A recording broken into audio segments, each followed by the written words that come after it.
सभी से माफ़ी चाहता हूँ। पिछली वीडियो में माइक ऑफ हो गया था, तो इसी वजह से कुछ इश्यूज क्रिएट हो गए थे और हमारी वीडियो जो थी उसमें आधी में वॉइस रिकॉर्ड थी और आधी में नहीं थी। तो उसी के आगे का मैं अब अगली वीडियो जो ये आप देख रहे हैं इसमें मैं आगे का उससे आगे का पढ़ाऊँगा। तो शायद हमने ऑब्जर्वेशन के बारे में बात कर ली थी और अब हम उससे आगे का पढ़ने जाएंगे। तो चलिए शुरू करते हैं बिना किसी देर के।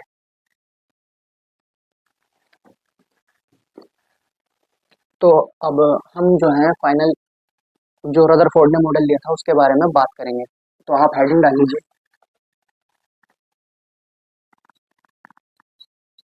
रदरफोर्ड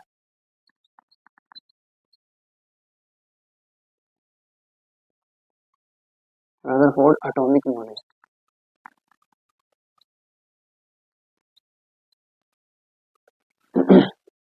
रदरफोर्ड एटॉमिक मॉडल में रदरफोर्ड ने सबसे पहली बात जो कही थी वो ये कही थी, आपने साथ साथ लिख लीजिए क्योंकि इस वक्त जो है लगभग 3 बज रहे हैं रात के और मैं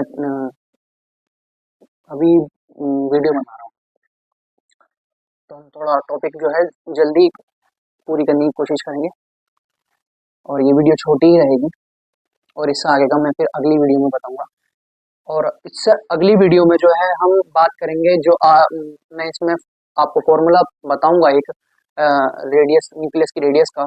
तो हम उसके ऊपर कुछ क्वेश्चंस जो हैं अगली वीडियो में प्रीवियस ईयर क्वेश्चंस भी होंगे उसके अंदर और आगे के भी कुछ क्वेश्चंस होंगे जिनके ऊपर हम बात करेंगे। एक सेकंड में।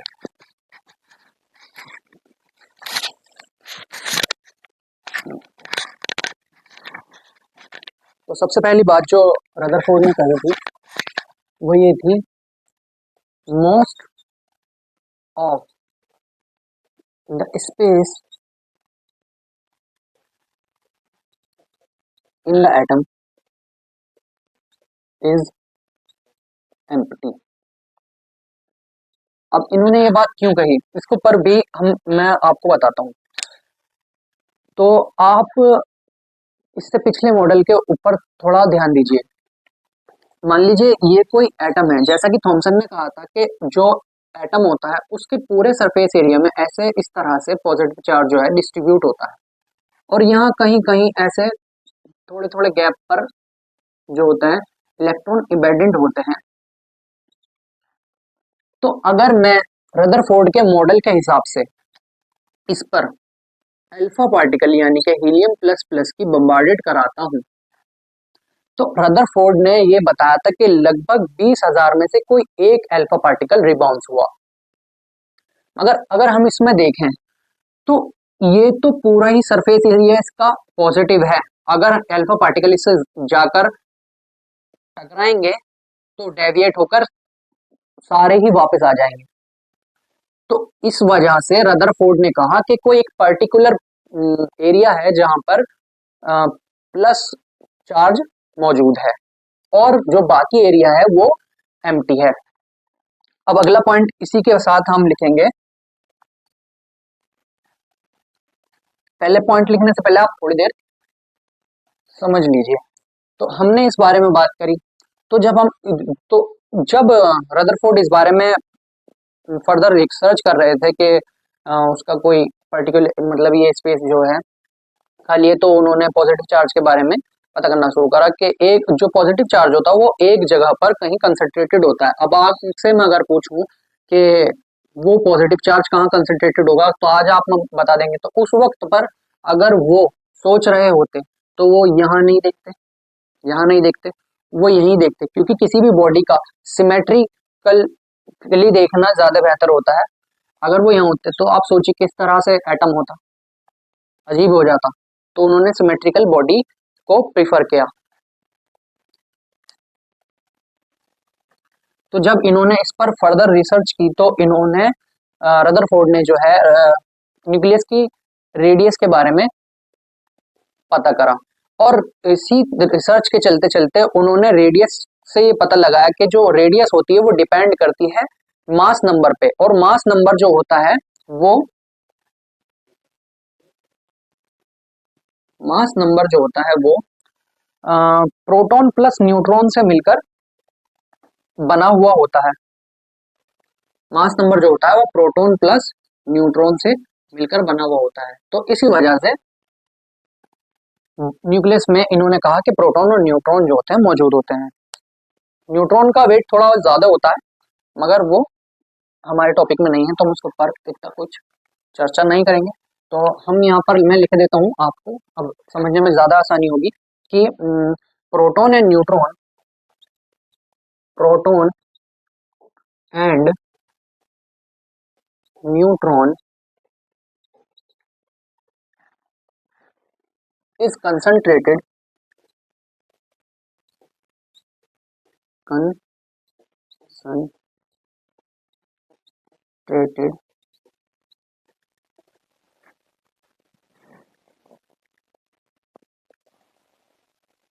is concentrated at the center of the atom, at the center of the atom। हाँ, proton and neutron is concentrated, और कंसंट्रेटेड मैं आगे से इस तरह से लिखूंगा तो आप ध्यान रखिएगा, कंसंट्रेटेड एट द सेंटर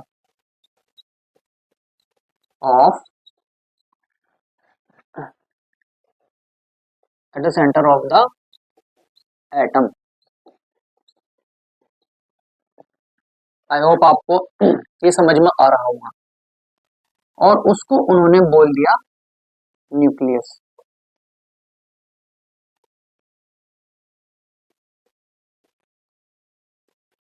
अगर आप किसी क्वेश्चन बैंक में या किसी बुक में या एनी अदर पेपर में और 11th 12th वाले या 10th 11th वाले जो बच्चे हैं उनसे अगर पूछा जाए कि जो न्यूक्लियस की खोज की थी, एटम के न्यूक्लियस की खोज किसने की थी, तो आप बता सकते हैं रदरफोर्ड ने जो है एटम के न्यूक्लियस की खोज की। यही थर्ड बात आप ये लिख लीजिए, radius of nucleus is equal R nought, ये फॉर्मूला है, आप याद रखिएगा इसको, ब्रैकेट में ए 1/3 इसकी पावर, और यहाँ पर जो यहाँ साइड में आप लिख लीजिएगा आर नोड जो है उसकी वैल्यू 3.3 इंटू 10⁻⁻15 है। और कैलकुलेशन को इजी करने के लिए हम इसको 4/3 इंटू 10⁻, अगर आप इसको सेंटीमीटर में रखते हैं तो 13 हो जाएगा, अदरवाइज ये 15 ही है। ठीक है, तो सेंटीमीटर में है, ये मीटर में है। और यहाँ जो ए है उसको डिनोट किया जाता है, मतलब ए मास नंबर को डिनोट करता है, मास नंबर जो कि प्रोटॉन प्लस न्यूट्रॉन से मिलकर बना हुआ होता है। ठीक है, तो आप इसको लिख लीजिएगा। और इसी के बाद इन्होंने एक बात और कही कि जो रेडियस ऑफ एटम होती है वो लगभग 10 या 10 इंटू 10⁻⁻10 या 10 एंगस्ट्रॉन के ऑर्डर में होती है। अब आप कहेंगे कि मैंने ऑर्डर में क्यों लिखा है, तो जरा आप किताब से निकलकर थोड़ी देर ऐसी देखिए कि भारत में जो लोग होते हैं उनकी सभी की हाइट जो है, हम सभी की हाइट भारत में हम जितने भी रहने वाले लोग हैं उन सभी की हाइट जो है सेम नहीं है। कुछ लोग 6 फीट तक हैं, कुछ 5'8" हैं, कुछ 5'4" हैं, तो ऐसी सबकी अलग अलग जो है हाइट है। तो इसी के ऑर्डर पर जो इंडिया है उसने बोल दिया कि जो यहाँ की एक नॉर्मल ज्यादातर पाई जाने वाली जो हाइट है वो 5.5 फीट है, 5 फुट यानी कि 5 फुट 5 इंच। तो इसी तरह से जब उन्होंने एटम और उसकी रेडियस के बारे में, एटम की रेडियस के बारे में बताया, तो उन्होंने एक ऑर्डर बता दिया, क्योंकि जो एटम्स होते हैं उनकी कोई फिक्स रेडिएशन नहीं होती, हर एटम की अपनी एक अलग रेडिएशन होती है। और अगर मैं आपसे कहूं कि जो, और इसकी एक वजह और भी है कि जो अपना इलेक्ट्रॉन होता है वो वेवी नेचर का होता है, मतलब वेवी नेचर में जो है वो ऑर्बिटल में रिवॉल्व करता है। तो मान लीजिए कोई न्यूक्लियस है और ये ऑर्बिट हो गया, और यहाँ जो ये इलेक्ट्रॉन है वो इस तरह से कुछ रिवॉल्व करता है। ठीक है, अगर मैं आपसे कहूँ यहाँ से, सॉरी एक मिनट, थोड़ा सा बड़ा कर लेता हूँ इसको। ये कोई एटम है, ये उसका न्यूक्लियस है, ये इलेक्ट्रॉन है जो इस तरह से वेवी नेचर में वेवी नेचर में रिवॉल्व कर रहा है। अगर मैं यहाँ से कहूँ कि यहाँ से इसकी रेडियस नापिए, ये यहाँ से नापिए, ये यहाँ से नापिए, तो आप कहाँ से कहेंगे? कोई भी एक पर्टिकुलर एरिया फिक्स नहीं है इसका, तो इस वजह से इसको ऑर्डर में बोला जाता है। और आगे भी हम पढ़ेंगे covalent radius, ionic radius, van der Waals radius. तो हम इन्हें क्यों पढ़ते हैं अलग अलग? क्या इन्हें ना पढ़े? इनको पढ़ना होगा, इनके सबके अलग अलग मतलब है, अलग अलग एटम्स के लिए। तो चलिए अब इसके बाद जो उन्होंने अगला पॉइंट ये बताया था कि जो मतलब इन्होंने अपने मॉडल में जो अगली बात ये कही थी, बोला था कि जो इलेक्ट्रॉन होता है वो रिवॉल्व करता है, electron revolve around the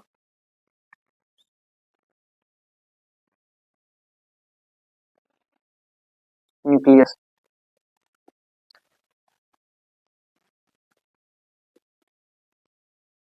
in a circular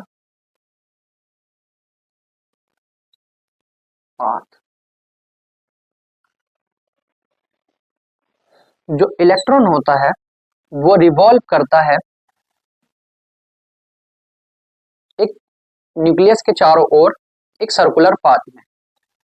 जैसे कि मैं आपको यहाँ दिखा देता हूँ, ये न्यूक्लियस है और ये ऑर्बिट है और ये इलेक्ट्रॉन है, ये इस तरह से रिवॉल्व कर रहा है, इस तरह से इसके चारों ओर घूम रहा है। और इसको जो था, इस घूमने के जो मतलब जिसके चारों ओर घूम रहा था, तो उसको जो है रदरफोर्ड ने ऑर्बिट बोल दिया। ठीक है, तो आप इसको उतार लीजिए फटाफट, थोड़ी तेजी दिखाइए, वीडियो को पॉज करके इसको उतार लीजिए, क्योंकि मैं इससे आगे थोड़ा सा मैं बताऊंगा कि किस वजह से वो उसके आगे चारों ओर घूमता है। ठीक है, उम्मीद करता हूँ आपने उतार लिया होगा। इसके बाद हम इसके ड्रॉबैक पढ़ेंगे और फिर मैं अगली वीडियो में हम मिलेंगे।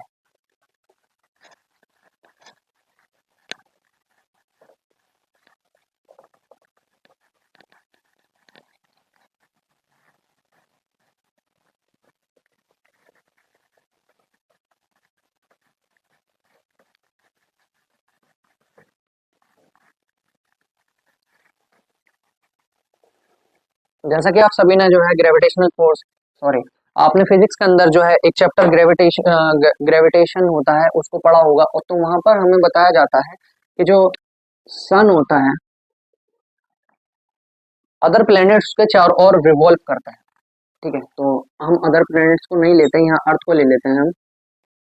तो हमारी जो अर्थ होती है वो चारों ओर सन के घूमती रहती है, और ये इसका घूमना जो मतलब ये जो जिस फोर्स की वजह से घूम पाती है उसको सेंट्रीपिटल फोर्स कहते हैं। और ये सेंट्रीपिटल फोर्स बराबर होती है ग्रेविटेशनल फोर्स के इन द स्पेस, जिसका एक फॉर्मूला होता है Gm1m2 में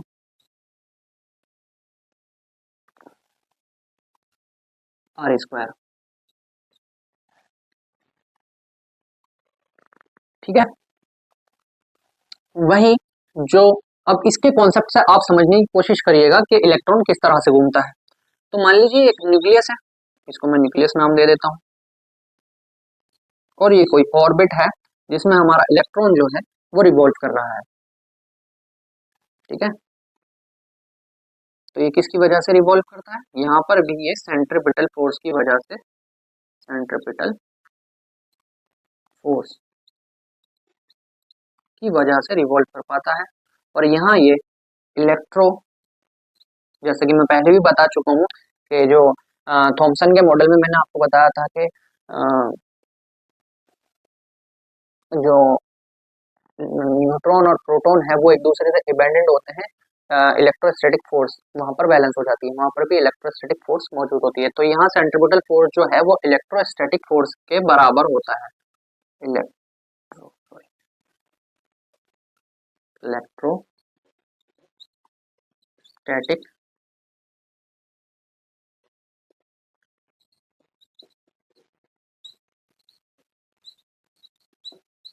फोर्स, ठीक है। और इसका एक फॉर्मूला होता है, जैसा आपने फिजिक्स में पढ़ा होगा, Q1 Q2 अपॉन में आर स्क्वायर। अब आप ये सोच रहे होंगे कि मैं ये क्यों पढ़ा रहा हूँ, तो इस कॉन्सेप्ट को समझने के लिए हमें इसकी ज़रूरत होती है।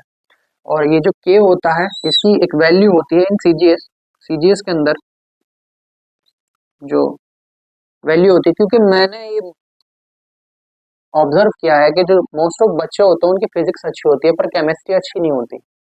तो मैं थोड़े बहुत केमिस्ट्री फिजिक्स के कॉन्सेप्ट लगाकर, जैसा हमारे टीचर ने हमें सिखाया उसी तरह से हम भी आपको सिखा रहे हैं, कि जैसे उन्होंने बताया कि फिजिक्स कॉन्सेप्ट से बच्चों की समझ में आ जाता है, तो इसी तरह से मैं भी कोशिश करता हूँ कि फिजिक्स का कॉन्सेप्ट लगाकर आपको केमिस्ट्री के जो थोड़े बहुत वो हैं टॉपिक्स उनको इजी कर सकूं।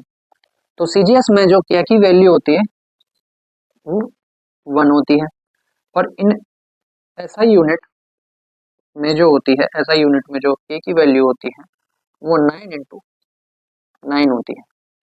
और इस के की एक वैल्यू और होती है जो कि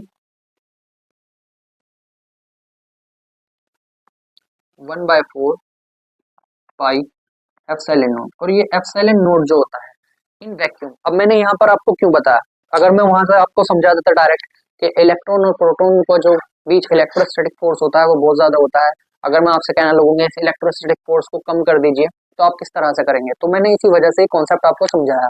तो यहाँ पे जो एप्सिलॉन नोड है, ये एप्सिलॉन नोड जो है ये इसको परमिएबिलिटी कहते हैं। मान लीजिए वहां तो, और ये अ, इसलिए दिखाया जाता है कि ये वैक्यूम की बात करते हैं यहाँ पे हम, यानी कि यहाँ कोई हवा नहीं है, क्योंकि जो स्पेस होता है वहाँ कोई हवा नहीं होती। इसी तरह से इस ऑर्बिटल के बीच और न्यूक्लियस के बीच जो है कोई हवा नहीं होती, तो इनका इलेक्ट्रोस्टैटिक फोर्स जो है बहुत ज्यादा होता है। इसी तरह से अगर मैं आपसे कहूँ कि मैंने मान लीजिए कोई इलेक्ट्रॉन है और ये कोई प्रोटॉन है और इसके बीच में पानी कर दूं, ये पानी के अंदर प्रोटॉन है, मान लीजिए ये पानी के अंदर जो है प्रोटॉन है और ये बाहर जो है इलेक्ट्रॉन है, तो इनके बीच का जो इलेक्ट्रोस्टैटिक फोर्स है वो बहुत कम हो जाएगा। इसी वजह से मैंने ये कॉन्सेप्ट आपको समझाया। इसमें ज्यादा बात नहीं करेंगे हम, क्योंकि ये फिजिक्स का है। तो आप इलेक्ट्रिसिटी में आप इसको पढ़ लेंगे और इसको ग्रेविटेशनल में आप पढ़ लेंगे। तो अब हम इसको आप उतार लीजिए।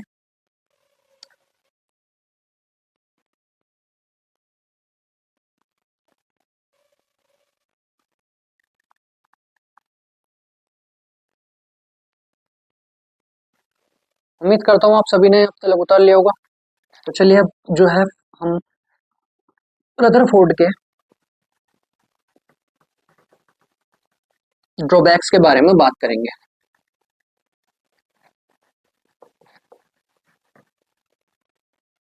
एक जब तक पर्टिकुलर रिसर्च या एक फाइनल जो रिसर्च के ऊपर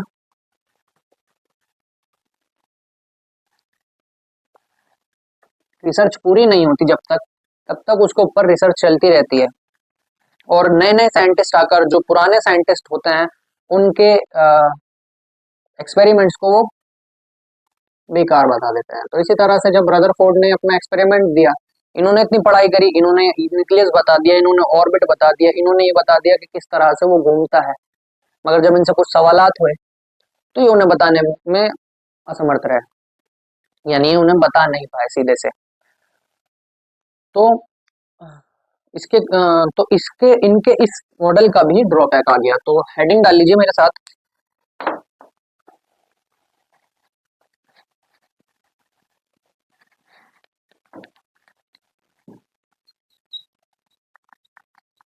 ड्रॉबैक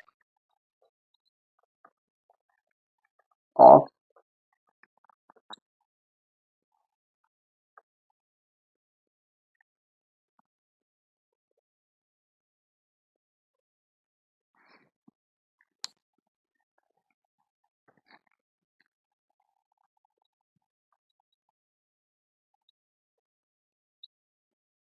रदरफोर्ड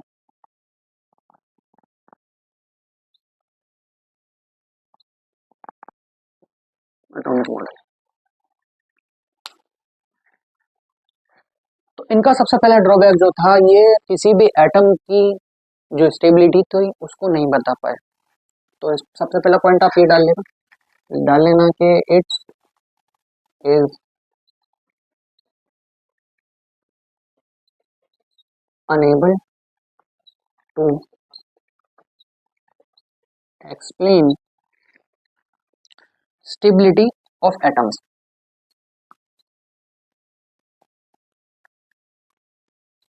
स्टेबिलिटी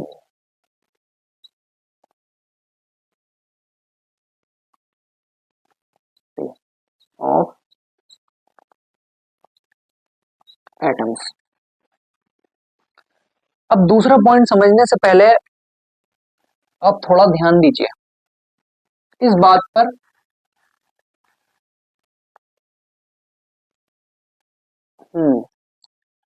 तो सवाल पैदा होता है क्यों। तो यहाँ लिखेंगे आप वाई, ठीक है ना। एक तरीके क्वेश्चन मान लीजिए, इससे पहले थोड़ा सा आप समझ लीजिए और इसको थोड़ा साइड में लिख लीजिएगा। ये मैं जो यहाँ लिखवाऊंगा क्योंकि मेरे पास तो स्पेस नहीं है, आप कॉपी की साइड पेज पे लिख लीजिएगा। एक तरीके का क्वेश्चन मान लीजिए इसको।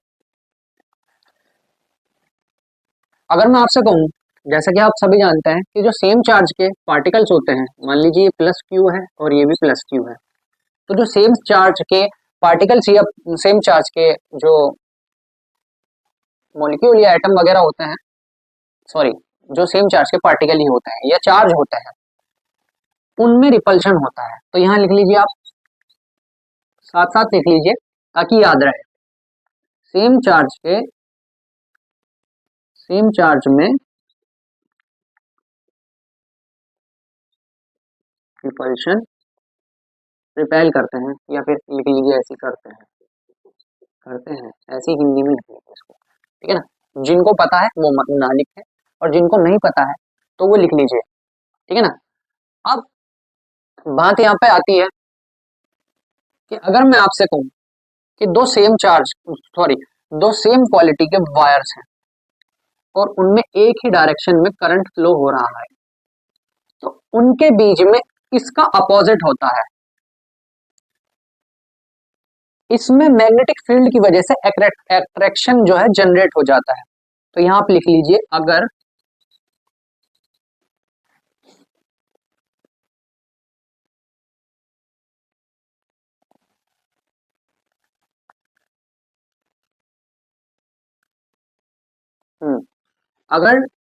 सेम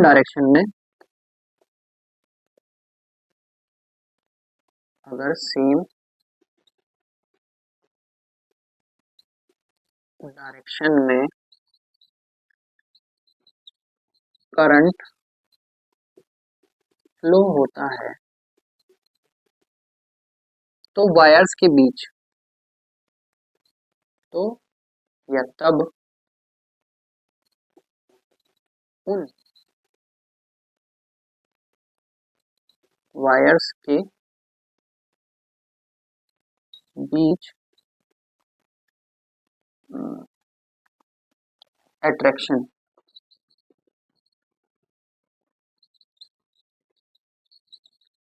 होता है, ठीक है। आप लिख लें इसको।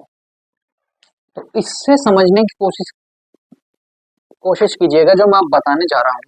मान लीजिए ये न्यूक्लियस है, जैसा कि हम अब तक पढ़ते आ रहे थे कि at the centre of atom arrange होता है एक न्यूक्लियस, ठीक है।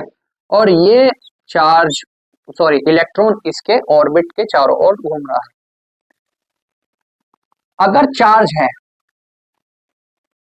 तो करंट होगा, आप इस बात से एग्री करते हैं। अगर चार्ज है तो करंट होगा, अगर करंट है तो इलेक्ट्रिक फील्ड जनरेट होगी।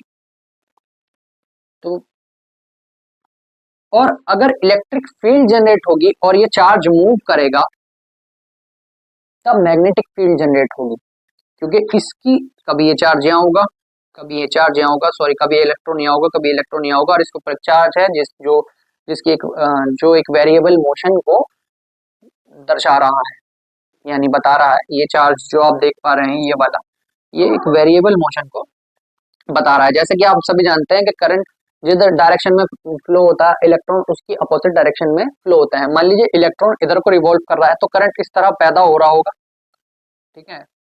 तो इलेक्ट्रिक फील्ड के साथ साथ मैग्नेटिक फील्ड भी जनरेट हो रही होगी। तो इसी के साथ मेरे साथ यहाँ पे लिख लीजिए, अगर चार्ज है तब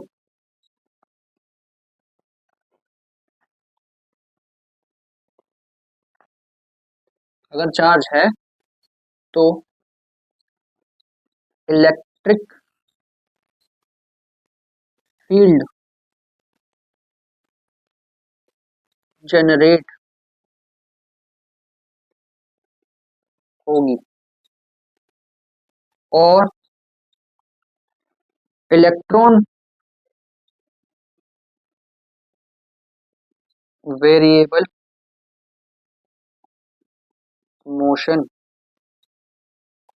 शो कर रहा है, तब मैग्नेटिक फील्ड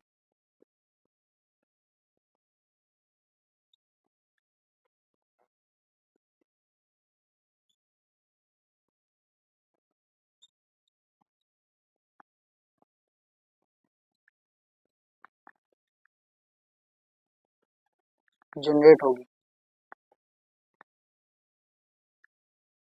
अब आप सोच रहे होंगे कि मैं इस बारे में क्यों बता रहा हूँ। तो एक साइंटिस्ट आए जिनका नाम मैक्सवेल था, और उन्होंने कहा कि जब चार्ज मूव करता है या मोशन में आता है तो वो इलेक्ट्रिक और मैग्नेटिक, यानी कि इलेक्ट्रोमैग्नेटिक रेडिएशन इमिट करता है। उनका कहना यह था कि जब एक चार्ज जो है अपने ऑर्बिट में घूमता है तो वो इलेक्ट्रोमैग्नेटिक रेडिएशन को इमिट करता है, रिलीज करता है, ठीक है। और ये जो भी एनर्जी थी या रेडिएशन थी, वो जिस तरह से वो इमिट सॉरी रेडिएशन इमिट होती जाती है और वो मूव करता जाता है, तो वो उसी तरह से जो रेडिएशन है वो कम होती जाती है, कम होती जाती है। वो पावर जो उसकी एनर्जी है वो खत्म होती जाती है, और वो जो सॉरी इलेक्ट्रॉन है वो न्यूक्लियस में गिर जाता है।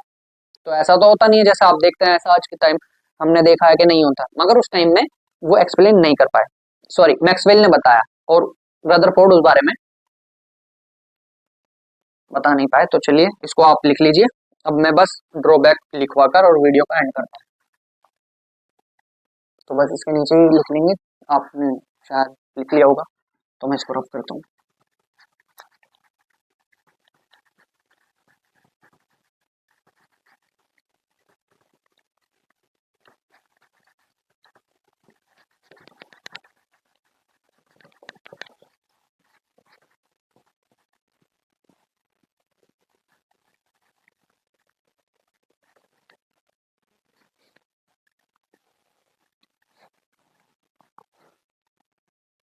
तो इसका आंसर ये लिख लें आप,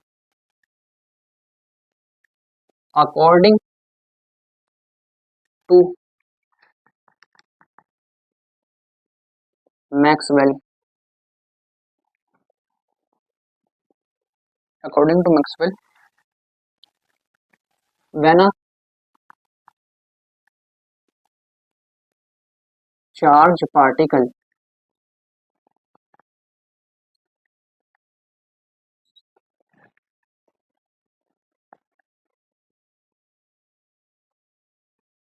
when a charge particle is in when a charge particle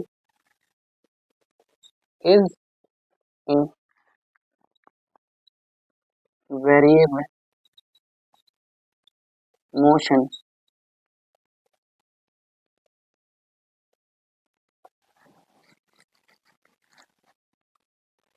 when a charge particle is in variable motion continuously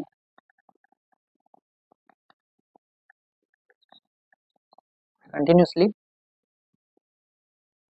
sorry continuous its emit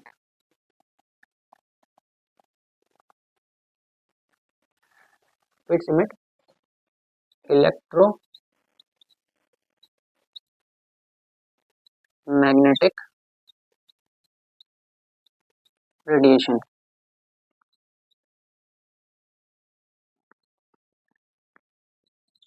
It emits electromagnetic radiation continuously.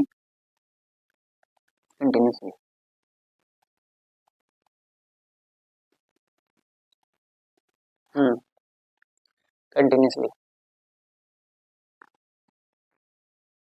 तो फिर इसके आगे उन्होंने बताया, क्योंकि इलेक्ट्रॉन रिवॉल्व करता है, मोशन करता रहता है, ये जो उसकी डायरेक्शन है वो चेंज होती रहती है देर। तो उसके बारे में फिर उन्होंने बताया कि वो जो है न्यूक्लियस में गिर जाता है, जैसे कि मैंने थोड़ी देर में बताया था कि न्यूक्लियस सॉरी मैक्सवेल ने बताया कि वो इलेक्ट्रोमैग्नेटिक जो रेडिएशन है वो इमिट करता रहता है और कुछ वक्त के बाद जाकर वो न्यूक्लियस में गिर जाता है। तो आप लिख लेंगे सिंस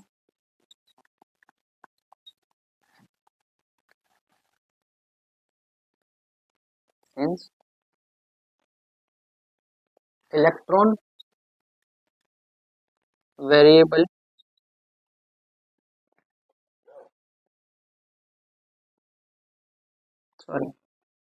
electron is in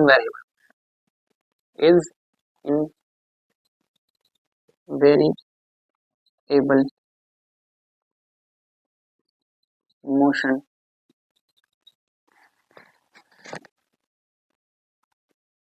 देख लीजिए, याद रखने के लिए डायरेक्शन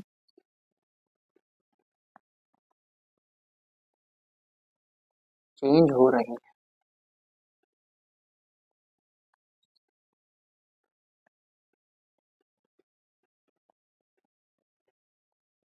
डायरेक्शन चेंज हो रही है, डायरेक्शन चेंज हो रही है। हाँ, तो अब लिख लीजिए इसके आगे therefore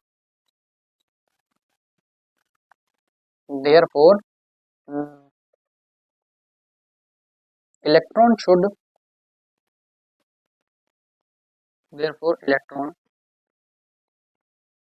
should follow a spherical, यानी कि एक स्प्रिंग जैसा, स्फेरिकल नहीं स्पाइरिकल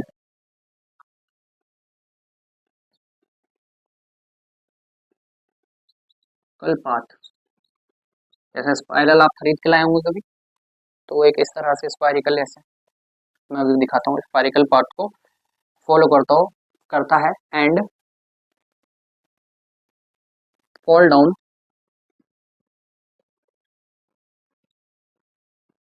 इन न्यूक्लियस। मान लीजिए कोई, यहाँ लिख लेते हैं, ये इस तरह से वो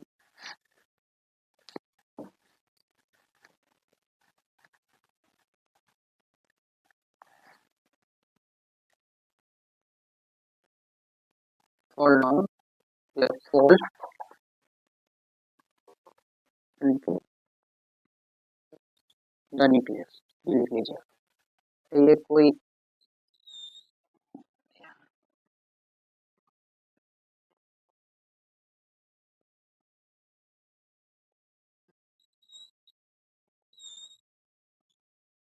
उनका कहना था मैक्सवेल का कि इस तरह से कोई स्पाइरिकल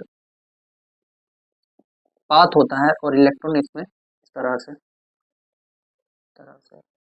से रिवॉल्व करता है और एक पॉइंट वक्त आकर वो यहाँ गिर जाता है और इस तरह से इसमें रेडिएशन जो है इमिट होती रहती है।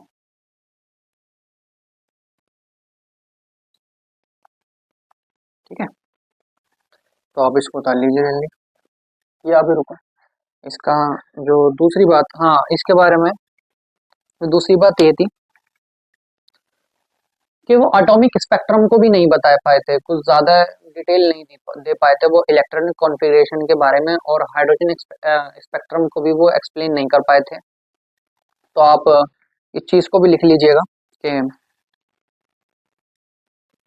he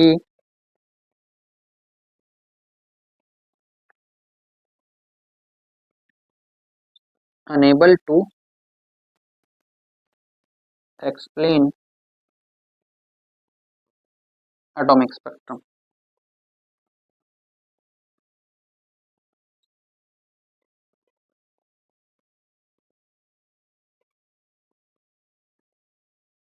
He unable to explain atomic spectrum. ठीक है। और सबसे लास्ट की बात, जो इसका लास्ट पॉइंट उन्होंने कहा था,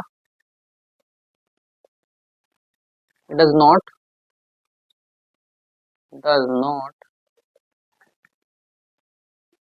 tell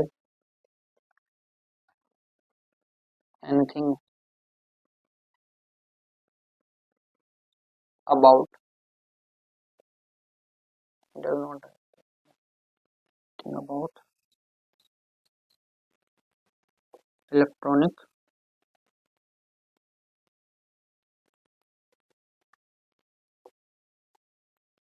configuration.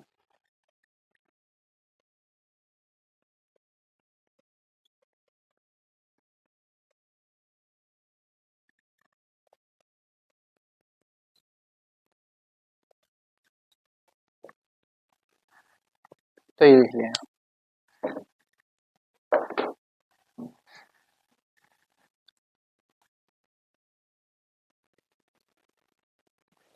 उम्मीद करता हूँ आपने लिख लिया होगा, और मैं उम्मीद, एक सेकंड,